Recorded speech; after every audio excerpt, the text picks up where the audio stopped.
सत श्री अकाल बच्चों। ਅਸੀਂ ਟ੍ਰਿਗਨੋਮੈਟਰੀ ਚੈਪਟਰ ਕਰ ਰਹੇ ਸੀ। ਇਹਦੀਆਂ ਪਹਿਲੀਆਂ ਦੋ ਐਕਸਰਸਾਈਜ਼ ਤਾਂ ਅਸੀਂ ਕਰ ਚੁੱਕੇ ਹਾਂ।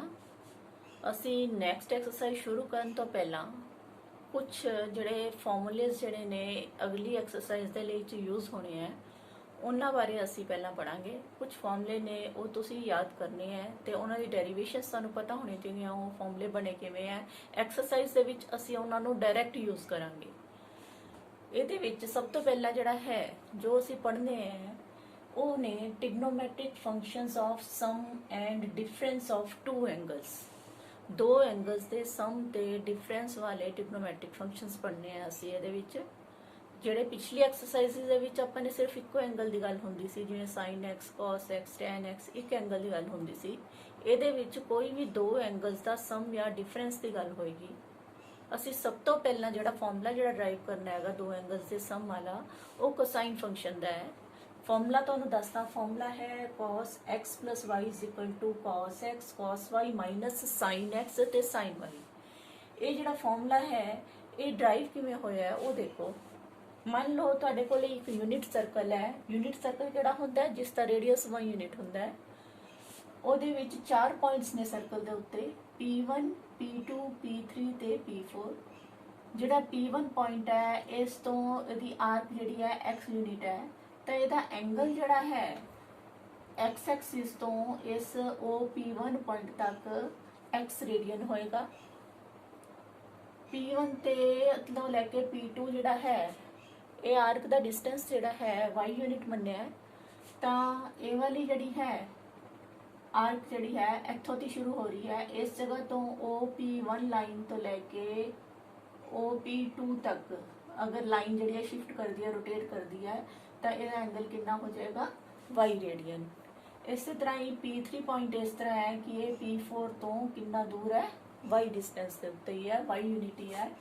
ਅਗਰ ਅਸੀਂ x ਐਕਸਿਸ ਤੋਂ ਐਂਗਲ ਮੇਜਰ ਕਰੀਏ ਇੱਥੋਂ ਦੀ ਲੈ ਕੇ ਆ P3 ਵਾਲੀ ਲਾਈਨ ਤੱਕ, OP3 ਲਾਈਨ ਤੱਕ, ਇਹਦਾ ਡਿਸਟੈਂਸ ਹੈ ਤਾਂ y ਹੈ, ਆਪਣੇ ਕੋਲੇ y ਐਂਗਲ y ਰੇਡੀਅਨ ਹੋਏਗਾ। ਪਰ ਕਿਉਂਕਿ ਇਹ ਕਲੌਕਵਾਈਜ਼ ਡਾਇਰੈਕਸ਼ਨ ਵਿੱਚ ਹੈ, ਇਹਦੀ ਵੈਲਿਊ ਜਿਹੜੀ ਹੈ ਉਹ ਨੈਗੇਟਿਵ ਹੋਏਗੀ। ਇਹ ਤਾਂ ਸੀ ਇਹਦੇ ਐਂਗਲਸ ਦੀ ਗੱਲ। ਕਿਉਂਕਿ ਇਹ ਜਿਹੜੀ ਹੈ ਐਂਗਲ ਜਿਹੜੀ ਆ P1 ਪੁਆਇੰਟ ਜਿਹੜਾ ਹੈ x ਐਂਗਲ ਬਣਾ ਰਿਹਾ ਹੈਗਾ, ਇਸ ਕਰਕੇ ਇਹਦੇ ਕੋਆਰਡੀਨੇਟਸ ਹੋਣਗੇ cos x ਤੇ ਪਰਪੈਂਡੀਕੂਲਰ ਦੇ ਅਲੋਂਗ y ਐਕਸਿਸ ਦੇ ਅਲੋਂਗ ਹੋ ਗਿਆ sin x।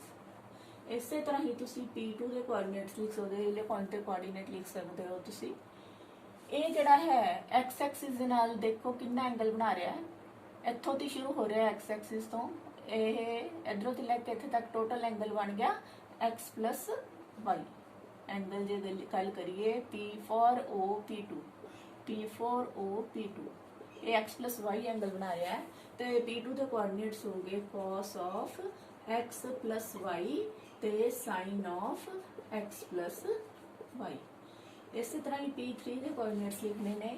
ਇਹ ਜਿਹੜਾ ਹੈ ਇੱਧਰ -y ਐਂਗਲ ਬਣਾ ਰਿਹਾ ਤੁਹਾਡੇ ਕੋਲੇ P3 x ਐਕਸਿਸ ਦੇ ਨਾਲ, ਚਾਹੇ ਐਂਟੀ ਕਲੌਕਵਾਈਜ਼ ਡਾਇਰੈਕਸ਼ਨ ਦੇ ਵਿੱਚ ਹੈ। ਤਾਂ ਇਹਦੇ ਕੋਆਰਡੀਨੇਟਸ ਹੋ ਗਏ cos of -y ਤੇ sin of -y।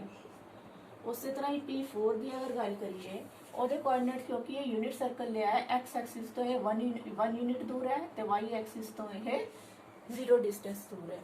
ਤਾਂ ਇਹਦੇ ਕੋਆਰਡੀਨੇਟਸ ਹੋ ਗਏ 1 ਤੇ 0। ਇਹ ਤਾਂ ਹੋਏ ਇਹਨਾਂ ਦੇ ਕੋਆਰਡੀਨੇਟਸ ਦੀ ਗੱਲ।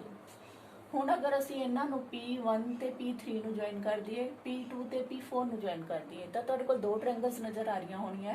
ਇੱਕ ਟ੍ਰਾਇੰਗਲ ਬਣ ਰਹੀ ਹੈ P1O P3, triangle P1O P3, ਤੇ ਦੂਜੀ ਟ੍ਰਾਇੰਗਲ ਤੁਹਾਨੂੰ ਨਜ਼ਰ ਆ ਰਹੀ ਹੋਣੀ ਹੈ P2O P4, P2O P4। ਇਹ ਦੋਨੋਂ ਹੀ ਟ੍ਰਾਇੰਗਲਸ ਜਿਹੜੀਆਂ ਨੇ ਸਿਮਿਲਰ ਟ੍ਰਾਇੰਗਲਸ ਨੇ, ਸਮਰੂਪ ਤਿਕੋਣਾ ਨੇ। ਅਗਰ ਤਿਕੋਣਾ ਸਮਰੂਪ ਹੋਣ ਤਾਂ ਇਹਨਾਂ ਦੇ ਡਿਸਟੈਂਸ ਜਿਹੜੇ ਨੇ ਉਹ ਵੀ ਬਰਾਬਰ ਹੁੰਦੇ ਨੇ, ਸਾਈਡਸ ਬਰਾਬਰ ਹੁੰਦੀਆਂ ਨੇ। ਇੱਥੋਂ ਜੇ P1 P3 ਲਾਈਨ ਲੈਣਾ ਤਾਂ ਇੱਥੋਂ ਦੀ ਆਪਣੇ ਕੋਲੇ P2 P4 ਲਾਈਨ ਜਿਹੜੀ ਹੈ ਉਹ ਉਸ ਦੀ ਲੈਂਥ ਜਿਹੜੀ ਹੈ ਇਕੁਅਲ ਹੋਏਗੀ। ਹੁਣ ਤੁਸੀਂ ਅੱਗੇ ਦੇਖੋ, ਅਸੀਂ P1 P3 ਲਾਈਨ ਕੱਢਣੀ ਹੈ। P1 P3 ਲਾਈਨ ਕਿਵੇਂ ਕੱਢੋਗੇ? ਤੁਹਾਡੇ ਕੋਲ ਆ P1 ਪੁਆਇੰਟ ਹੈ ਤੇ ਆ P3 ਪੁਆਇੰਟ ਹੈ, ਦੋਨਾਂ ਦੇ ਕੋਆਰਡੀਨੇਟਸ ਤੁਹਾਨੂੰ ਪਤਾ ਹੈ। ਡਿਸਟੈਂਸ ਫਾਰਮੂਲਾ ਤੁਹਾਨੂੰ ਯਾਦ ਸੀਗਾ। ਡਿਸਟੈਂਸ ਫਾਰਮੂਲਾ ਕੱਢਣ ਦਾ ਤਰੀਕਾ ਕੀ ਸੀਗਾ? x2 - x1 ਦਾ ਸਕੁਅਰ + y2 - y1 ਦਾ ਸਕੁਅਰ ਦਾ ਸਕੁਅਰ ਰੂਟ।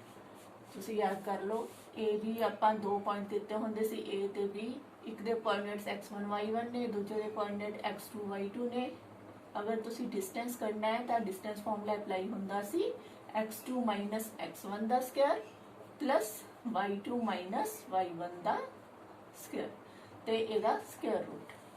अगर ए बी का स्क्वायर करना है, इथों अंडर रूट कैंसिल हो जाएगा, ये रह जाएगा x2 माइनस x1 का square plus y2 minus y1 का स्क्वायर। ਇਹਦਾ ਫਾਰਮੂਲਾ ਅਸੀਂ ਐਪਲੀਕੇਬਲ ਕਰਾਂਗੇ ਇੱਥੇ P1 P3 ਡਿਸਟੈਂਸ ਕੱਢਣ ਲਈ ਤੇ P2 P4 ਡਿਸਟੈਂਸ ਕੱਢਣ ਲਈ। ਇੱਥੇ P1 P3 ਹੈ ਤਾਂ ਇਹਦਾ ਸਕੁਅਰ ਵੀ ਜੇ ਇਹ ਦੋਨੋਂ ਲੈਂਥਸ ਬਰਾਬਰ ਨੇ ਤੇ ਉਹਨਾਂ ਦੇ ਸਕੁਅਰਸ ਦੀ ਲੈਂਥ ਵੀ ਬਰਾਬਰ ਹੋਏਗੀ। ਅਸੀਂ ਇੱਥੇ ਸਕੁਅਰਸ ਲਿਖ ਲਾਂਗੇ ਤਾਂ ਜੋ ਅੰਡਰ रूट ਨਾ ਲਿਖਣਾ ਪਏ।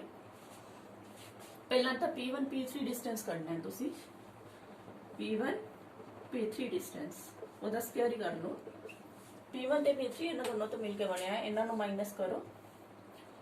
ਪਹਿਲਾਂ ਜੇ ਇੱਥੋਂ cos x ਲੈਣੇ ਆ ਤਾਂ ਉਹਦੇ ਚ ਮਾਈਨਸ ਹੋਏਗਾ cos of minus y ਉਸਦਾ ਸਕੁਅਰ, ਫਿਰ ਪਲਸ sin x ਦੇ ਵਿੱਚੋਂ ਮਾਈਨਸ ਹੋ ਗਿਆ ਤੁਹਾਡਾ sin minus y उसका स्क्वायर। इन्हों सॉल्व कर लो, ये बन गया cos square x plus cos square. पहले एक स्टेप कर लो। हुण तुहानू याद होना है, तुहानू कल कराया सी फॉर्मूले cos ऑफ माइनस x अगर होवे तां वो प्लस दा ही cos x हुंदा है, अगर sin ऑफ माइनस x होवे तां यह माइनस दा sin x हुंदा है। ये दोनों फॉर्मूले अप्लाई कर दो इत्थे। ये बन गया cos x minus cos of minus y ਨੂੰ ਕੀ ਲਿਖ ਲਾਂਗੇ ਅਸੀਂ प्लस ਦਾ ਹੀ cos x ਹੁੰਦਾ ਨਾ, ਇੱਥੇ cos ऑफ माइनस x ਇੱਥੇ ਆ ਜਾਏਗਾ cos of plus the he y ਰਹਿ ਜਾਏਗਾ ਉਸਦਾ ਸਕੁਅਰ प्लस ਇੱਥੇ ਆ ਗਿਆ sin x माइनस ਇੱਥੇ sin ऑफ माइनस y ਹੈ, sin ऑफ माइनस y ਜਿਹੜਾ ਹੈ ਉਹਨੂੰ ਆਪਾਂ माइनस ऑफ sin y ਲਿਖ ਲਾਂਗੇ, माइनस ऑफ sin y ਉਸਦਾ ਸਕੁਅਰ। ਹੁਣ ਇਹ माइनस माइनस मल्टीप्लाई होके ये बन जाएगा ਇੱਥੇ प्लस। तो इन्हें सॉल्व करो, cos x का स्क्वायर है ना, a माइनस b दे होल स्क्वायर फॉर्मूला ला दो a square plus b square minus 2ab 2 into cos x cos y। इसी तरह ये ते लाओ यही फॉर्मूला, फिर a square means sign square x plus b दी थां ते साइन y है means sine square y plus 2ab 2a दी थां ते साइन x है इंटू b ਦੀ ਥਾਂ ਤੇ ਤੁਹਾਡੇ ਕੋਲ ਹੈ sin y। ਇਹ ਤੁਹਾਡੇ ਕੋਲ ਆ ਗਿਆ, ਇਹਨੂੰ ਥੋੜਾ ਸੋਲਵ ਵੀ ਕਰ ਲਓ। ਦੇਖੋ sin square x plus cos square x, ਅਸੀਂ ਇਹ ਦੋਨੋਂ ਇਕੱਠੇ ਲਿਖੇ sin ਸਕੁਅਰ x ਤੇ cos ਸਕੁਅਰ x, ਇਹਨਾਂ ਦੋਨਾਂ ਨੂੰ ਇਕੱਠਾ ਲਿਖ ਲਿਆ। ਇਸੇ ਤਰ੍ਹਾਂ ਇਹਦੇ sin ਸਕੁਅਰ y ਆ ਰਿਹਾ ਹੈ, sin ਸਕੁਅਰ y ਦੇ ਨਾਲ ਹੀ ਤੁਸੀਂ cos ਸਕੁਅਰ y ਲਿਖ ਲਓ। ਬਾਕੀ ਜੋ ਨੇ ਇਸੇ ਤਰ੍ਹਾਂ ਐਜ਼ ਇਟ ਇਜ਼ ਲਿਖ ਲਓ, -2 cos x cos y ਤੇ +2 sin x sin y। ਇਹਦੇ ਚ ਤੁਸੀਂ ਕੀ ਕਰ ਸਕਦੇ ਹੋ, ਇਹਦੀ ਵੈਲਿਊ ਹੁਣ ਤੁਹਾਨੂੰ ਯਾਦ ਹੈ, ਆਇਡੈਂਟੀ ਯਾਦ ਹੈ, sin square x plus cos square x ਕਿਹਦੇ ਬਰਾਬਰ ਆਇਡੈਂਟੀ ਕੀਤੀ ਸੀ 1 ਦੇ ਬਰਾਬਰ। ਇਹਦੀ ਜਗ੍ਹਾ ਤੇ ਆਪਣੇ ਕੋਲੇ 1 ਆ ਜਾਏਗਾ। ਆ ਵੀ ਆਪਣੇ ਕੋਲ ਉਹੀ ਚੀਜ਼ ਹੈ, sin square x plus cos square x ਦੇ ਥਾਂ ਤੇ ਐਂਗਲ y ਆ ਗਿਆ, ਬਾਕੀ ਸੇਮ ਹੈ।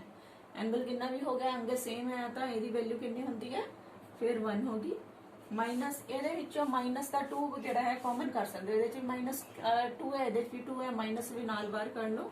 -2 ਅਗਰ ਕਾਮਨ ਕੱਢਾਂਗੇ ਇੱਥੇ ਰਹਿ ਜਾਏਗਾ cos x cos y, minus ਕਿਉਂਕਿ ਬਾਹਰ ਕੱਢ ਰਹੇ ਹੋ ਇੱਥੇ ਮਾਈਨਸ ਹੋ ਗਿਆ, ਇੱਥੇ 2 ਬਾਹਰ ਨਿਕਲ ਚੁੱਕਾ, ਰਹਿ ਗਿਆ sin x sin y। ਇਹ ਆ ਗਿਆ 1 + 1 ਕਿੰਨਾ ਬਣ ਗਿਆ ਤੁਹਾਡੇ ਕੋਲ 2 -2 cos x cos y minus sin x sin y। ਇਹ ਬ੍ਰੈਕਟ ਵਿੱਚ ਹੈ। ਇਹ ਇੱਕ ਆ ਗਿਆ ਤੁਹਾਡੇ ਕੋਲ, ਇੱਕ ਸਾਈਡ ਆ ਗਈ, ਤੁਸੀਂ P1 P3 ਦਾ ਸਕੁਅਰ ਕੱਢ ਲਿਆ। ਇਸੇ ਤਰ੍ਹਾਂ ਤੁਸੀਂ ਕੱਢ ਲਓ P2 P4 ਦਾ ਸਕੁਅਰ, P2 P4 ਦਾ ਸਕੁਅਰ। ਇਹਦੇ ਲਈ ਤੁਹਾਨੂੰ ਕੋਆਰਡੀਨੇਟ ਕਿਹੜੇ ਚਾਹੀਦੇ ਆ, ਇੱਕ P2 ਵਾਲਾ ਚਾਹੀਦਾ, ਇੱਕ P4 ਵਾਲਾ ਚਾਹੀਦਾ। ਇਹਨੂੰ ਮੰਨ ਲਓ ਤੁਸੀਂ x1 y1, ਇਹਨੂੰ ਮੰਨ ਲਓ x2 y2। ਤਾਂ ਇਹਦੇ ਵਿੱਚ ਦੇਖੋ x2 minus x1 मतलब 1 minus cos x plus y हो गया उसका स्क्वायर, फिर प्लस पाके 0 minus sin x plus y का स्क्वायर। क्लीयर है ना। इनू सॉल्व करो। 1 प्लस 1 का स्क्वायर करोगे 1 ही आ जाएगा। इत्थे आ जाएगा cos square x plus y. इधर आ गया तुहाडे कोल -2ab 2 into 1 into cos x plus y 2 x plus y आ गया अपने कोले। ਇਹਦੇ ਚ देखो 0 है माइनस का है अपने को है 0 ਦੀ ਤਾਂ वैल्यू ही नहीं होंगी माइनस का स्क्वायर किया प्लस का ही आ जाएगा ਇੱਥੇ प्लस ही आएगा। साइन का स्क्वायर करांगे साइन स्क्वायर एंगल उंजी रहिंदा है x प्लस वाई। ਇਹਦੇ ਵਿੱਚ देखो जिवें पहला किया सी 1 का स्क्वायर ਤਾਂ 1 ही आ गया। इन्हां दोनों ਨੂੰ इकट्ठे लिख लो। पहला आपां लिखांगे sine square x plus y फिर लिखांगे आ वाला प्लस का cos square x plus y. अब पीछे उसी तरह ही रह गया माइनस का 2 cos x प्लस वाई। हुण आही आइडेंटिटी फिर साइन स्क्वायर इन थीटा मनो प्लस cos स्क्वायर आ थीटा sine square theta plus cos square theta की आइडेंटिटी वैल्यू होंदी है 1। ਇਹਦੀ वैल्यू इत्थों ਦੀ लेके इत्थे तक 1 आ गई -2 cos x plus y. 1 plus 1 बन गया 2 2 -2 cos x प्लस 1। हुण तुहानूं पता है भी क्योंकि आ दोनों जड़े ने इन्हां दे स्क्वायर्स इक्वल ने। आ P1 P3 का स्क्वायर कढ़िया तुसीं ओदी वैल्यू आ गई सी तुहाडी। नंबर कोई दे लो फर्स्ट दे लो इनू number second they low from 1 and 2 इनू आ भी तुहाडे कोल एक इंडिकेशन सी 1 लो इनू 2 ले लो इनू 3 ले लो फ्रॉम 1 2 and 3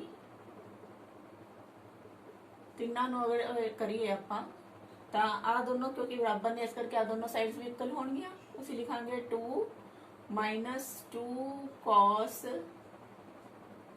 x पहला वाला लिखिए 2x प्लस वाई बराबर हो गया ये 2 -2 cos x cos y minus sine x sine y। इतना क्लियर है। ये 2 नाल 2 कैंसिल हो जाएगा। ये रह गया माइनस का 2 cos x plus y is equal to minus का 2 cos x cos y minus sine x sine y। हम थोड़ा दोबारा देखो आ 2 जड़ा 2 नाल कैंसिल होगा माइनस नाल माइनस कट जाएगा। ये रह गया cos x प्लस वाई बराबर आ गया तुहाडे कोल cos x cos y minus sine x sine y। ये ना तुहाडा फर्स्ट फॉर्मूला जिहड़ा है वो प्रूव हो गया जिहड़ा तुसी प्रूव करना सी। इस फॉर्मूले तो हुण ये मेन फॉर्मूला है तुहाडा फर्स्ट फॉर्मूला है सब तो तुसी ये वाले फॉर्मूले दे विच रिप्लेस करो x नूं तो x ही रहन दो y नूं रिप्लेस कर दो माइनस y दे नाल तो की बनूगा cos x प्लस वाई की थां ते की भरना है माइनस वाई भरना है is equal to cos x cos y की थां ते minus y minus sine x का उस तरह ही है इत्थे वाई की थां ते आ गया माइनस वाई। इहदे विच फिर आइडेंटिटी यूज करो अगली आइडेंटिटी वारी वारी यूज होणगियां याद कर लो cos माइनस वाई कादे बराबर होएगा प्लस दा रह जांदा है cos वाई ते साइन माइनस वाई जड़ा है वो बन जाता हुंदा है माइनस का साइन वाई। तो ये वाली जिहड़ी चीज यूज करनी है cos x इत्थे बन गया cos y दा cos माइनस वाई दा cos y बन गया माइनस साइन x साइन माइनस वाई दा की बन जाएगा माइनस दा साइन y। माइनस वा माइनस ना मल्टीप्लाई करना है अगे तो ही रहेगा cos x cos y minus minus multiply करके बन गया प्लस का साइन x साइन y। ये तुहाडे कोले सेकंड फॉर्मूला बन गया इनू भी सॉल्व करो cos x प्लस ते माइनस एको साइन रहंदा हुंदा हैगा अपने कोले माइनस हो गया प्लस नू माइनस ना मल्टीप्लाई किया माइनस। ये तुहाडे कोले सेकंड आइडेंटिटी आ गई तुहाडी सेकंड फॉर्मूला हो गया तुहाडा cos x minus y is equal to cos x cos y plus sine x sine y। Next identity बनाने दे लई जिवें इहदे च रिप्लेस कीता सी तुसी y नूं माइनस y दे नाल इहदे विच भी रिप्लेस करना है तुसी रिप्लेस कर दो x ਨੂੰ रिप्लेस कर दो π/2 ਦੇ ਨਾਲ ਐਂਡ y ਨੂੰ रिप्लेस कर दो x ਦੇ ਨਾਲ। ਤਾਂ ਦੇਖੋ ਕੀ ਬਣਦਾ ਹੈ ਇਸੇ ਫਾਰਮੂਲੇ ਦੇ ਵਿੱਚ cos x ਦੀ ਥਾਂ ਤੇ π/2 ਮਾਈਨਸ y ਦੀ ਥਾਂ ਤੇ x, ਇੱਥੇ π/2 ਲਿਖਤਾ ਇੱਥੇ x, ਤਾਂ ਉਧਰਲੇ ਪਾਸੇ ਵੀ ਸੇਮ ਥਿੰਗ ਕਰਨੀ ਹੈ। cos x ਦੀ ਥਾਂ ਤੇ ਲਿਖਾਂਗੇ π/2, cos y ਦੀ ਥਾਂ ਤੇ ਲਿਖਾਂਗੇ x ਪਲੱਸ sin x ਦੀ ਥਾਂ ਤੇ ਲਿਖਾਂਗੇ π/2 ਤੇ y ਦੀ ਥਾਂ ਤੇ ਲਿਖਣਾ ਆਪਾਂ ਨੇ x, ਇੱਥੇ y ਸੇ ਇੱਥੇ x ਆ ਗਿਆ। ਹੁਣ ਤੁਸੀਂ ਦੇਖੋ ਤੁਹਾਨੂੰ ਯਾਦ ਹੋਣਾ ਹੈ cos π/2 ਦਾ ਮਤਲਬ ਹੁੰਦਾ ਹੈਗਾ 90 ਡਿਗਰੀ। cos 90 ਡਿਗਰੀ ਦੀ ਵੈਲਿਊ ਤੁਹਾਨੂੰ ਸਾਰਿਆਂ ਨੂੰ ਯਾਦ ਹੋਣੀ ਹੈ ਕਿੰਨੀ ਹੁੰਦੀ ਹੈ 0 ਹੁੰਦੀ ਹੈ ਤੇ sin 90 π/2 ਦਾ ਮਤਲਬ ਹੈ sin 90 ਦੀ ਡਿਗਰੀ ਦੀ ਗੱਲ ਹੋ ਰਹੀ ਹੈ। sin 90 ਦੀ ਵੈਲਿਊ ਹਮੇਸ਼ਾ ਕਿੰਨੀ ਹੁੰਦੀ ਹੈ ਯਾਦ ਹੋਣਾ 1 ਹੁੰਦੀ ਹੈ। ਸੌਰੀ ਇੱਥੇ ਵੈਲਿਊ ਯੂਜ਼ ਕਰੋ cos π/2 ਦੀ ਵੈਲਿਊ 0 ਹੈ 0 ਭਰਤੀ 0 into cos x plus sin π/2 ਦੀ ਵੈਲਿਊ 1 ਹੁੰਦੀ ਹੈ 1 into sin x। 0 ਨੂੰ ਕਿਸੇ ਚੀਜ਼ ਨਾਲ ਮਲਟੀਪਲਾਈ ਕਰੋ 0 ਹੀ ਆ ਜਾਏਗਾ, 1 ਨੂੰ sin x ਨਾਲ ਮਲਟੀਪਲਾਈ ਕੀਤਾ sin x ਆ ਗਿਆ। ਇਹਦਾ ਮਤਲਬ ਆਪਣੇ ਕੋਲ cos π/2 ਮਾਈਨਸ x ਕੱਢ ਰਹੇ ਸੀ, ਉਹਦੀ ਵੈਲਿਊ ਕਿੰਨੀ ਰਹੇਗੀ ਆਪਣੇ ਕੋਲ 0 ਚ ਕੁਝ ਜੋੜਿਆ ਉਨਾ ਹੀ ਰਹਿ ਜਾਂਦਾ sin x। ਆ ਤੁਹਾਡੇ ਕੋਲ थर्ड आइडेंटिटी आ गई। इससे तो ही अपने को अगे अगर असी फोर्थ करना चाहते हैं, फोर्थ है तुहाडे कोल आइडेंटिटी sin π/2 माइनस x दे लिए। हुण इहदे च तुसीं पढ़िया है भी sin x की थां ते असी cos π/2 माइनस x लिख सकते हैं। इसे चीज़ नूं आपां इहदे च यूज करांगे। आ सारा मन के चलो ये x है, आ चीज़ x मन के चलो, एक एंगल मन के चलो। ਇੱਥੇ sin x ਨੂੰ ਕੀ ਲਿਖ ਸਕਦੇ ਹਾਂ cos π/2 ਮਾਈਨਸ x। ਤਾਂ ਇਹਨੂੰ ਅਗਰ cos ਦੀ ਫਾਰਮ ਚ ਲਿਖਣਾ ਹੈ ਤਾਂ cos π/2 ਮਾਈਨਸ x ਦੀ ਥਾਂ ਤੇ ਆਪਣੇ ਕੋਲ ਸਾਰਾ ਆਂਦਾ ਪਿਆ, ਇਹ x ਦੀ ਥਾਂ ਤੇ ਆ ਰਿਹਾ, ਇਹਨੂੰ ਇੱਥੇ ਲਿਖ ਲਓ π/2 ਮਾਈਨਸ x। ਇਹ ਸਾਰਾ ਬ੍ਰੈਕਟ ਅੱਗੇ ਲਗਾਣੀ ਜ਼ਰੂਰੀ ਹੈ ਕਿਉਂਕਿ ਅੱਗੇ ਆਪਣੇ ਕੋਲ ਮਾਈਨਸ ਸਾਈਨ ਹੈ, ਇਸ ਗੱਲ ਦਾ ਜ਼ਰੂਰ ਧਿਆਨ ਰੱਖਣਾ ਹੈ। ਜੇ ਬ੍ਰੈਕਟ ਨਹੀਂ ਲਾਓਗੇ ਤਾਂ ਤੁਹਾਡੇ ਸਾਈਨ ਦੇ ਵਿੱਚ ਗਲਤੀ ਪੈ ਜਾਏਗੀ। ਇਹ ਆ ਗਿਆ ਤੁਹਾਡੇ ਕੋਲ cos π/2 माइनस ब्रैकेट खोली माइनस का π/2 माइनस माइनस प्लस का x बन गया। जो प्लस का ब्रैकेट नहीं लाते इतने माइनस ही रह जाता, वो गलत सी तुहाडा π/2 नाल π/2 कट गया। ये आ गया तुहाडे कोले cos x कादी वैल्यू आई है ये sin π/2 माइनस x की। एक फोर्थ आइडेंटिटी तुहाडी की बन गई sin π/2 माइनस x जिहड़ा है वो कादे बराबर हुंदा है cos x दे। ਤੁਸੀਂ ਇੱਥੇ ਤੱਕ ਦੋ ਆਇਡੈਂਟੀਜ਼ ਆ ਪੜ ਲੀਆਂ, cos x plus y ਦੀ ਪੜ ਲਈ, cos x minus y ਦੀ ਹੋ ਗਈ ਸੀ ਤੁਹਾਡੀ cos x cos y plus sin x sin 1। ਆ ਸੈਕਿੰਡ ਆਇਡੈਂਟੀ ਹੋਈ ਤੁਹਾਡੀ। ਤੁਸੀਂ ਦੋ ਹੋਰ ਇਹਦੇ ਚੋਂ ਸਾਈਨ ਵਾਲੀਆਂ ਡਰਾਈਵ ਕਰਨੀਆਂ ਨੇ।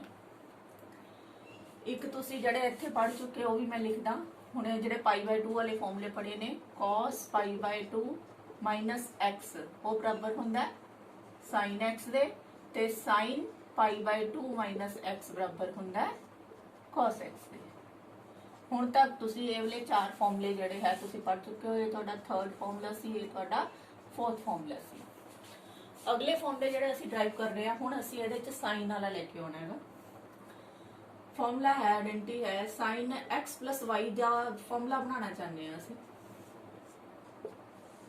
sin x plus y ਦਾ ਫਾਰਮੂਲਾ ਇਸੇ ਨੂੰ ਹੀ ਯੂਜ਼ ਕਰਕੇ ਬਣਾਉਣਾ ਹੈ ਅਸੀਂ। sin ਇਹਨੂੰ x ਮੰਨੋ ਸਾਰੇ ਨੂੰ, ਆ ਇੱਕ ਐਂਗਲ ਹੈ ਸਾਰਾ ਇਕੱਠਾ। sin x ਨੂੰ ਅਸੀਂ ਲਿਖ ਸਕਦੇ ਹਾਂ cos π/2 ਮਾਈਨਸ x। ਤਾਂ ਜੇ ਆ ਸਾਰਾ x ਮੰਨਦੇ ਆ ਤਾਂ ਇਹਨੂੰ ਲਿਖਾਂਗੇ cos π/2 ਮਾਈਨਸ x ਦੀ ਥਾਂ ਤੇ ਕੀ ਹੈ ਤੁਹਾਡੇ ਕੋਲੇ x plus y ਹੈ। ਇਹਨੂੰ ਸੋਲਵ ਕਰੋ। ਇਹ ਆ ਗਿਆ ਤੁਹਾਡੇ ਕੋਲ cos π/2 minus x minus y। Bracket खोलती, ब्रैकेट खोलन तो बाद तुसी ये ब्रैकेट चेंज कर सकते हो। π/2 माइनस x इनू एक ब्रैकेट कर लो तुसी, माइनस y नो अलग रख लो। हुण उस तो बाद देखो ये उत्ते फॉर्मूला लगाओ, इनू सारे नू एक एंगल मनो, इनू दूजा मनो। ਆ ਸਪੋਜ਼ ਕਰ ਲਓ x ਦੀ ਥਾਂ ਤੇ ਹੈ, ਆ ਤੁਹਾਡਾ y ਹੈ ਜਿਹੜੀ ਹੈ cos x y cos x y ਆ ਫਾਰਮੂਲਾ ਸੀ ਤੁਹਾਡੇ ਕੋਲੇ, ਇਹ ਵਾਲਾ ਫਾਰਮੂਲਾ ਅਪਲਾਈ ਕਰੋ। ਇਹ ਬਣ ਗਿਆ ਤੁਹਾਡੇ ਕੋਲ cos x ਦੀ ਥਾਂ ਤੇ ਆ ਰਿਹਾ π/2 x, ਫਿਰ cos y ਦੀ ਥਾਂ ਤੇ y ਹੋਈ ਹੈ, ਪਲੱਸ sin x ਦੀ ਥਾਂ ਤੇ ਤੁਹਾਡੇ ਕੋਲ ਆ ਚੀਜ਼ ਆ ਰਹੀ ਹੈ π/2 x into sin y ਦੀ ਥਾਂ ਤੇ y ਹੋਈ ਹੈ। ਇੰਨਾ ਕਲੀਅਰ ਹੈ। ਇਹ ਆ ਗਿਆ cos 90 x, cos 90 x ਨੂੰ ਕੀ ਲਿਖ ਸਕਦੇ ਹਾਂ sin x, ਇੱਥੇ cos y ਰਹਿ ਗਿਆ, ਪਲੱਸ ਇੱਥੇ sin 90 x ਨੂੰ ਕੀ ਲਿਖ ਸਕਦੇ ਹੋ cos x, ਇੱਥੇ sin y ਹੀ ਰਹਿ ਗਿਆ ਪਿੱਛੇ। ਇਹ ਤੁਹਾਡੇ ਕੋਲੇ ਫਾਰਮੂਲਾ ਬਣ ਗਿਆ sin x + y ਲਈ। देखो तुसी तीन फॉर्मूले कर ले बेटा, cos x + y = cos x cos y minus sin x sin y, cos x minus y ली फॉर्मूला है cos x cos y plus sin x sin y, sin x + y ली फॉर्मूला सी sin x cos y plus cos x sin y। जे उसी तरह जिवें पहला कीते जे x दी थां दे y दी थां दे उत्ते असीं -y नाल रिप्लेस कर लईए इस फॉर्मूले दे विच, इत्थे -y आ जाएगा, ਇੱਥੇ sin x ਦਾ sin x cos -y ਦੀ ਵੈਲਿਊ ਪਲੱਸ ਦਾ ਹੀ cos y ਹੁੰਦਾ, ਇੱਥੇ cos y ਰਹਿ ਗਿਆ, ਇੱਥੇ cos x ਹੈ sin -y ਦੀ ਵੈਲਿਊ ਮਾਈਨਸ ਦਾ sin y ਹੁੰਦਾ, ਇਸ ਕਰਕੇ ਇੱਥੇ ਮਾਈਨਸ ਤਾਂ ਆ ਜਾਊਗਾ, ਇੱਥੇ sin y। ਤੇ ਫਾਰਮੂਲਾ ਫੋਰਥ ਫਾਰਮੂਲਾ ਬਣ ਜਾਏਗਾ ਤੁਹਾਡਾ sin x - y = sin x cos y minus cos x sin y। ਹਾਂਜੀ ਬੇਟੇ ਅੱਗੇ ਦੇਖੋ, ਤੁਸੀਂ ਇੱਥੇ ਤੱਕ ਪੜ ਲਿਆ ਕਿ sin 9π/2 x ਜਿਹੜਾ cos x ਹੁੰਦਾ ਤੇ cos π/2 x ਉਹਨੂੰ sin x ਲਿਖ ਸਕਦੇ ਆ। ਅਗਰ ਦੋਨਾਂ ਨੂੰ ਅਸੀਂ ਡਿਵਾਈਡ ਕਰੀਏ ਤਾਂ sin x / cos x tan x ਹੁੰਦਾ ਨਾ, ਤਾਂ ਇੱਥੇ ਆ ਜਾਏਗਾ tan π/2 x, ਇੱਧਰ cos / sin ਬਣ ਗਿਆ cot। ਤਾਂ ਇਹ ਵੀ ਯਾਦ ਰੱਖ ਲਓ tan π/2 x ਕਦੇ ਬਰਾਬਰ ਹੁੰਦਾ cot x। ਇਹ ਤੁਸੀਂ 10th ਵਿੱਚ ਹੀ ਫਾਰਮੂਲੇ ਪੜ੍ਹੇ ਹੋਏ ਨੇ, sin 90 - θ cos θ, cos 90 - θ sin θ, tan 90 - θ cot θ। ਜੇ ਇੱਥੇ sin ਦੀ ਥਾਂ ਤੇ ਕੋਸੀਕੈਂਟ ਹੁੰਦਾ ਤਾਂ ਇੱਥੇ ਬਣ ਜਾਂਦਾ ਸੀਕੈਂਟ, ਇੱਥੇ ਅਗਰ ਸੀਕੈਂਟ ਹੁੰਦਾ ਤਾਂ ਇੱਥੇ ਬਣ ਜਾਂਦਾ ਕੋਸੀਕੈਂਟ, ਜੇ ਇੱਥੇ cot ਹੁੰਦਾ ਇੱਥੇ ਬਣ ਜਾਂਦਾ tan। ਇਸ ਤਰ੍ਹਾਂ ਜਿਹੜੇ ਹੈ ਐਂਗਲ ਜਿਹੜੇ ਹੈ ਉਹ ਚੇਂਜ ਹੁੰਦੇ ਹੈ। ਤੇ ਫਾਰਮੂਲੇ ਜਿਹੜੇ ਹੈਗੇ ਆ ਇਹ ਅੱਗੇ ਜਿਹੜੇ ਹੈ ਆਪਾਂ ਬਾਕੀ ਕੋਆਰਡੀਨੇਟਸ ਕਿਵੇਂ ਯੂਜ਼ ਕਰਨਾ ਹੈ ਤੁਹਾਨੂੰ ਪਹਿਲਾਂ ਪਿਛਲੇ ਲੈਕਚਰ 'ਚ ਦੱਸਿਆ ਸੀਗਾ ਕਿ ਇੱਧਰ ਸਾਰੇ ਐਂਗਲ ਪੋਜ਼ਿਟਿਵ ਹੁੰਦੇ ਨੇ, ਇਸ ਦੇ ਟ੍ਰਿਗਨੋਮੈਟ੍ਰਿਕ ਫੰਕਸ਼ਨ ਸਾਰੇ ਪੋਜ਼ਿਟਿਵ ਹੁੰਦੇ ਨੇ, ਇੱਧਰ ਸਾਈਨ ਤੇ ਸਾਈਨ ਦਾ ਰੈਸੀਪ੍ਰੋਕਲ ਪੋਜ਼ਿਟਿਵ ਹੁੰਦਾ ਹੈਗਾ, ਬਾਕੀ ਸਾਰੇ ਨੈਗੇਟਿਵ ਹੁੰਦੇ ਨੇ। ਇਹਦੇ ਵਿੱਚ ਟੈਨ ਤੇ ਟੈਨ ਦਾ ਰੈਸੀਪ੍ਰੋਕਲ cot ਪੋਜ਼ਿਟਿਵ ਹੁੰਦਾ, ਬਾਕੀ ਸਾਰੇ ਨੈਗੇਟਿਵ ਹੁੰਦੇ ਨੇ। ਇਹਦੇ ਵਿੱਚ cos ਤੇ cos ਦਾ ਰੈਸੀਪ੍ਰੋਕਲ ਜਿਹੜਾ ਹੈ ਉਹ ਪੋਜ਼ਿਟਿਵ ਹੁੰਦਾ ਹੈ, ਬਾਕੀ ਸਾਰੇ ਜਿਹੜੇ ਹੈ ਉਹ ਨੈਗੇਟਿਵ ਹੁੰਦੇ ਨੇ। ਇੱਕ ਐਂਗਲ ਜਿਹੜੇ ਆ π/2 ਨੂੰ 90 ਨਾਲ ਲਿਖਦੇ ਆ, 90 ਨੂੰ π/2 ਨਾਲ ਲਿਖਦੇ ਆ, 180 ਨੂੰ π ਨਾਲ ਲਿਖਦੇ ਆ, 270 ਨੂੰ 3π/2 ਨਾਲ ਲਿਖਦੇ ਆ ਤੇ 360 ਨੂੰ 2π ਨਾਲ ਲਿਖਦੇ ਆ। ਹੁਣ ਗੱਲ ਕਰਾਂਗੇ ਅਸੀਂ ਪਹਿਲੇ ਕੁਆਡਰੇਂਟ ਦੀ। ਜਦੋਂ ਆਪਣੇ ਕੋਲੇ ਆ ਐਂਗਲ ਜਿਹੜਾ ਹੈ 90 ਡਿਗਰੀ ਦਾ ਹੈ, 90 ਡਿਗਰੀ ਦੇ ਵਿੱਚ ਤੁਹਾਡੇ ਕੋਲੇ ਐਂਗਲ ਜਿਹੜਾ ਹੈ ਜੇ 90 ਤੋਂ ਥੋੜਾ ਜਿਹਾ ਵੀ ਘਟ ਜਾਂਦਾ ਹੈ, x ਐਂਗਲ ਘਟ ਗਿਆ ਤਾਂ ਉਹ ਕਿਹੜੇ ਕੁਆਡਰੇਂਟ ਵਿੱਚ ਰਹਿ ਜਾਏਗਾ -x ਹੋ ਰਿਹਾ, ਮੀਨਸ ਕੁਝ ਘਟ ਰਹੇਗਾ ਤਾਂ -x ਹੋ ਰਿਹਾ ਹੈ, ਮੀਨਸ ਆਫ ਫਰਸਟ ਕੁਆਡਰੇਂਟ ਦੇ ਵਿੱਚ ਹੈ। sin 90 - θ ਜਿਹੜਾ ਹੈ ਹੁਣੇ ਕੀਤਾ cos x ਦੇ ਬਰਾਬਰ ਹੁੰਦਾ ਹੈ, cos 90 - x ਬਰਾਬਰ ਹੁੰਦਾ ਹੈ sin x ਦੇ, tan 90 - x ਹੁੰਦਾ ਹੈ cot x ਦੇ, cosecant 90 - x secant x ਦੇ ਬਰਾਬਰ ਹੁੰਦਾ ਹੈ, secant 90 - x cosecant x ਦੇ ਬਰਾਬਰ ਹੁੰਦਾ ਹੈ ਤੇ cot 90 - x ਜਿਹੜਾ ਹੈ ਉਹ tan x ਦੇ ਬਰਾਬਰ ਹੁੰਦਾ ਹੈ। ਇਹ ਕਿਉਂਕਿ ਸਾਰੇ ਫਰਸਟ ਕੁਆਡਰੇਂਟ ਵਿੱਚ ਨੇ, ਸਾਰੇ ਪਲੱਸ ਦੇ ਨੇ। ਜੇ ਆਪਣੇ ਕੋਲ 90 ਤੋਂ x ਐਂਗਲ ਥੋੜਾ ਜਿਹਾ ਵੱਡਾ ਹੋ ਜਾਏ, π/2 + x ਹੋ ਗਿਆ ਇਹਨਾਂ ਸਾਰਿਆਂ ਦੇ ਵਿੱਚ, ਤਾਂ ਆਪਣੇ ਕੋਲੇ ਆਹ ਉਸੇ ਤਰ੍ਹਾਂ ਹੀ ਰਹੇਗਾ। ਸਾਈਨ ਜਿਹੜਾ cos ਚ ਕਨਵਰਟ ਹੋ ਰਿਹਾ, cos ਜਿਹੜਾ sin ਚ ਕਨਵਰਟ ਹੋ ਰਿਹਾ ਹੈ, ਇਹਦੇ ਚ ਵੀ ਇਸੇ ਤਰ੍ਹਾਂ ਹੀ ਹੋਣਾ ਹੈ। ਸਾਈਨ ਜਿਹੜਾ ਹੈ ਉਹ cos ਐਂਗਲ ਬਣ ਜਾਏਗਾ ਤੇ cos ਵਾਲਾ ਜਿਹੜਾ ਹੈ ਉਹ sin ਐਂਗਲ ਬਣ ਜਾਏਗਾ, cot ਵਾਲਾ tan ਵਾਲਾ cot ਐਂਗਲ ਬਣੇਗਾ, ਕੋਸੀਕੈਂਟ ਵਾਲਾ ਸੀਕੈਂਟ ਐਂਗਲ ਬਣ ਜਾਏਗਾ, ਜਿੰਨਾ ਵੀ x ਦਿੱਤਾ ਹੋਵੇ, ਸੀਕੈਂਟ ਵਾਲਾ ਕੋਸੀਕੈਂਟ ਬਣ ਜਾਏਗਾ ਤੇ cot ਵਾਲਾ ਜਿਹੜਾ ਹੈ ਉਹ tan ਬਣ ਜਾਏਗਾ। ਪਰ ਇਹਦੇ ਚ ਇੱਕ ਚੀਜ਼ ਦਾ ਧਿਆਨ ਰੱਖਣਾ ਹੈ, ਸਾਈਨ ਦਾ। ਕੁਆਡਰੇਂਟ ਕਿਹੜਾ ਇੱਧਰ ਆ ਗਿਆ, ਸੈਕੰਡ ਕੁਆਡਰੇਂਟ ਆ ਗਿਆ। ਸੈਕਿੰਡ ਦੇ ਵਿੱਚ ਤੁਹਾਡੇ ਕੋਲ ਸਾਈਨ ਤੇ ਸਾਈਨ ਦਾ ਰੈਸੀਪ੍ਰੋਕਲ ਕੋਸੀਕੈਂਟ, ਇਹ ਦੋਨੋਂ ਪਲੱਸ ਦੇ ਹੁੰਦੇ ਆ। ਸਾਈਨ ਦਾ ਤੇ ਸਾਈਨ ਦਾ ਰੈਸੀਪ੍ਰੋਕਲ ਕਿਹੜਾ ਹੈ? ਕੋਸੀਕੈਂਟ। ਇਹਨਾਂ ਦੋਨਾਂ ਦੇ ਅੱਗੇ ਸਾਈਨ ਪਲੱਸ ਦਾ ਰਹੇਗਾ। ਬਾਕੀ ਸਾਰੇ ਟ੍ਰਿਗਨੋਮੈਟਿਕ ਫੰਕਸ਼ਨਸ ਜਿਹੜੇ ਨੇ ਉਹ ਕੀ ਹੋਣਗੇ? ਨੈਗੇਟਿਵ ਹੋਣਗੇ। ਆ ਵੀ ਨੈਗੇਟਿਵ ਹੋਏਗਾ, ਆ ਵੀ ਨੈਗੇਟਿਵ ਹੋਏਗਾ। ਸਿਰਫ ਆ ਵਾਲੇ ਦੋ ਜਿਹੜੇ ਹੈਗੇ ਆ ਸਾਈਨ ਤੇ ਕੋਸੀਕੈਂਟ, ਇਹ ਵਾਲੇ ਦੋ ਜਿਹੜੇ ਨੇ ਪਲੱਸ ਦੇ ਨੇ। ਆਪਣੇ ਕੋਲੇ ਜਦੋਂ ਪਾਈ ਐਂਗਲ ਹੈ, ਪਾਈ ਮਾਈਨਸ ਐਕਸ ਕੀਤਾ ਹੈ, ਤਾਂ ਆਪਣੇ ਕੋਲੇ ਸਾਈਨ ਤੇ ਕੋਸ ਜਿਹੜੇ ਹੈ ਚੇਂਜ ਨਹੀਂ ਹੁੰਦੇਗੇ। ਪਾਈ ਤੋਂ ਬਾਅਦ ਸਾਈਨ ਵਾਲੀਆਂ ਵੈਲਿਊਜ਼ ਜਿਹੜੀਆਂ ਨੇ ਆਪਣੇ ਕੋਲ ਰਿਪੀਟ ਹੁੰਦੀਆਂ ਨੇ। ਇਹਦੇ ਵਿੱਚ ਸਾਈਨ 180 ਪਲੱਸ ਮਾਈਨਸ ਐਕਸ ਜਿਹੜਾ ਹੈ ਉਹ ਸਾਈਨ ਐਕਸ ਹੀ ਰਹੇਗਾ। cos 180 minus x cos x, tan 180 minus x tan x, cosecant 180 minus x कितना आ जाएगा? cosecant x, secant 180 minus x secant x, cot 180 minus x कितना आ जाएगा? cot x। पर sign हले देखने हैं भी किहड़े होणगे इस क्वाड्रेंट दे विच। इस क्वाड्रेंट दे विच तुहानूं दस्सिया होया हैगा साइन ते साइन दा रेसिप्रोकल पॉजिटिव रखना, साइन ते साइन दा रेसिप्रोकल पॉजिटिव रखना, बाकी सारे दे अगे साइन की होएगा तुहाडा माइनस दा होएगा। उसे तरह ही तुसी इहदे च कर सकदे हो। इहदे च एंगल सीगा 180, आ इत्थे तक 180 हो गया ना, 180 तो थोड़ा घट सी तां पाई इह सेकंड क्वाड्रेंट चला गया सी। जे 180 तो थोड़ा जिहा भी वध जाए पाई प्लस एक्स बन जाएगा, पाई प्लस एक्स बन गया, एंगल थोड़ा वध गया।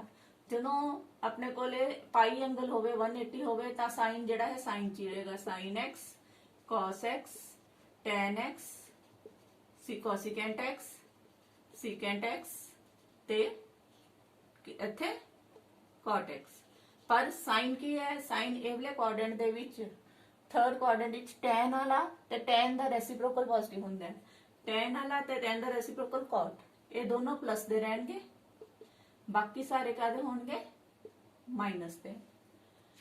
इसी तरह ही जो 370 minus x 3π/2 minus x minus 270 sorry minus x होवे 270 माइनस एक्स वालियां दे विच भी साइन वाले जिहड़े चेंज हो जाणगे cos विच।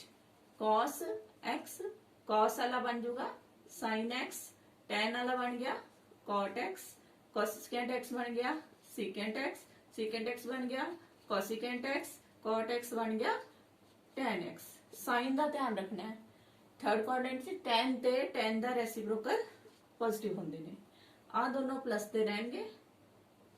बाकी सारियां ट्रिगोनोमेट्रिक फंक्शंस जिहड़े ने ओह की होणगे नेगेटिव होणगे। इस तरह तुसीं अगले क्वाड्रेंट विच जाओगे, जिथे भी 270 मिले 3π/2 प्लस थीटा हो रहा है, 270 तो थोड़ा वध हो गया तो इहदे विच अगले चौथे क्वाड्रेंट विच चला गया। ओह चौथे क्वाड्रेंट दे विच फिर जदों π/2 होवे या फिर 270 होवे 90 डिग्री ते 270 डिग्री दे उत्ते ਇਹ ਜਿਹੜੇ ਆ ਫੰਕਸ਼ਨ ਚੇਂਜ ਹੁੰਦੇ ਆ। ਸਾਈਨ cos cos ਸਾਈਨ ਦੇ ਵਿੱਚ ਬਦਲ ਜਾਂਦਾ ਹੈ, tan cot ਦੇ ਵਿੱਚ ਬਦਲ ਜਾਂਦਾ ਹੈ। ਇਸੇ ਤਰ੍ਹਾਂ ਇਹਨਾਂ ਦੇ ਰੈਸਿਪਰੋਕਲਸ ਇਹਨਾਂ ਦੋਨਾਂ 'ਚ ਚੇਂਜ ਹੁੰਦੇ ਨੇ। 180 ਤੇ 360 ਦੇ ਲਈ ਇਹਨਾਂ ਦੀ ਵੈਲਿਊ ਜਿਹੜੀ ਆ ਉਹੀ ਹੋ ਰਹਿੰਦੀ ਹੈ। ਸਾਈਨ ਫੰਕਸ਼ਨ ਸਾਈਨ ਵੀ ਰਹਿੰਦਾ, cos ਫੰਕਸ਼ਨ ਜਿਹੜਾ ਉਹ cos ਹੀ ਰਹਿੰਦਾ ਹੈ। ਤਾਂ ਇਹਦੇ 'ਚ ਹੁਣ ਤੁਸੀਂ ਆਪ ਦੱਸ ਸਕਦੇ ਹੋ ਇਹਦੇ 'ਚ ਸਾਈਨ ਵਾਲਾ ਚੇਂਜ ਹੋਣਾ ਕਿਉਂਕਿ ਇੱਥੇ 270 प्लस थीटा है। साइन वाला चेंज होएगा cos विच, cos वाला चेंज होएगा साइन विच, tan वाला चेंज होएगा cot विच, cosecant वाला चेंज होएगा secant दे विच, secant वाला चेंज होएगा cosecant दे विच ते cot वाला चेंज होएगा tan विच। फिर उस तो बाद अपने कोले इन्हां दे साइन देखने हैं। इधरले च cos है, cos दा रेसिप्रोकल प्लस दा होएगा, cos ते cos दा रेसिप्रोकल, cos ते cos दा रेसिप्रोकल हो गया secant। ये दोनों प्लस दे रहने हैं, बाकियां दे अगे साइन जिहड़ा है वो नेगेटिव। इसे तरह तुसी लास्ट देख लो 2π माइनस एक्स है मीनस 360 पूरे हो गए, इत्थे तक 360 हो गए, 360 तो माइनस एक्स मीनस वापस आ गए, तुसी फिर फोर्थ क्वाड्रेंट विच रह गए। ਇਹ ਵਾਲੇ ਕੁਆਡਰੈਂਟ ਦੇ ਵਿੱਚ ਤੁਸੀਂ ਕੀ ਕਰੋਗੇ ਜਦੋਂ 2π ਹੋਵੇ 180 ਹੋਏ ਜਾਂ 360 ਹੋਏ ਤਾਂ ਆਪਣੇ ਕੋਲੇ ਜਿਹੜੇ ਹੈਗੇ ਆ ਐਂਗਲ ਉਸੇ ਤਰ੍ਹਾਂ ਹੀ ਰਹਿੰਦੇ ਆ। ਸਾਈਨ ਹੈ ਤਾਂ ਸਾਈਨ ਹੀ ਰਹੇਗਾ, ਸਾਈਨ x ਇੱਥੇ cos x ਇੱਥੇ tan x ਇੱਥੇ cosecant x ਇੱਥੇ secant x ਤੇ ਉਸ ਤੋਂ ਬਾਅਦ tan x cot x sorry. ਪਰ ਸਾਈਨ ਜਿਹੜੇ ਹੈ ਹੁਣ ਦੇਖਣੇ ਨੇ ਇਹ ਵਾਲੇ ਕੁਆਡਰੈਂਟ ਦੇ ਵਿੱਚ ਫੋਰਥ ਕੁਆਡਰੈਂਟ ਵਿੱਚ cos ਵਾਲਾ ਤੇ cos ਦਾ ਰੈਸਿਪਰੋਕਲ secant ਇਹ दोनों प्लस दे होंगे। बाकी सारे साइन जड़े हैं वो ਨੈਗੇਟਿਵ ਹੋਣਗੇ। ਇਹਨਾਂ ਬਾਰੇ ਤੁਹਾਨੂੰ ਚੰਗੀ ਤਰ੍ਹਾਂ ਪਤਾ ਲੱਗ ਗਿਆ। ਇਹ ਤੁਸੀਂ ਜਿਹੜੇ ਹੈ ਰੱਟਾ ਨਹੀਂ ਲਗਾਣਾਗਾ, ਇਹਨਾਂ ਨੂੰ ਸਮਝਣਾ ਹੈ ਕਿੱਥੇ ਕਿੱਥੇ ਵੈਲਿਊਜ਼ ਚੇਂਜ ਹੁੰਦੀਆਂ ਨੇ। 90 ਤੇ 270 ਦੇ ਉੱਤੇ ਜਿਹੜੇ ਹੈ ਸਾਈਨ ਤੇ ਸਾਈਨ cos ਚ ਕਨਵਰਟ ਹੁੰਦਾ, cos ਸਾਈਨ ਦੇ ਵਿੱਚ ਕਨਵਰਟ ਹੁੰਦਾ, tan cot ਦੇ ਵਿੱਚ ਕਨਵਰਟ ਹੁੰਦਾ। ਤੇ ਇਹਦੇ ਵਿੱਚ 180 ਤੇ 360 ਦੇ ਵਿੱਚ ਇਹ ਚੇਂਜ ਨਹੀਂ ਹੁੰਦੇ। ਬਾਕੀ ਸਾਈਨ ਦੇਖ ਲਿਓ, ਯਾਦ ਰੱਖਿਓ, ਇੱਧਰ ਸਾਰੇ ਪੋਜ਼ਿਟਿਵ, ਇੱਥੇ ਸਾਈਨ ਤੇ ਸਾਈਨ ਦਾ ਰੈਸੀਪ੍ਰੋਕਲ ਪੋਜ਼ਿਟਿਵ, ਇੱਥੇ tan ਤੇ tan ਦਾ ਰੈਸੀਪ੍ਰੋਕਲ ਪੋਜ਼ਿਟਿਵ, ਇੱਥੇ cos ਤੇ cos ਦਾ ਰੈਸੀਪ੍ਰੋਕਲ ਪੋਜ਼ਿਟਿਵ ਹੁੰਦਾ।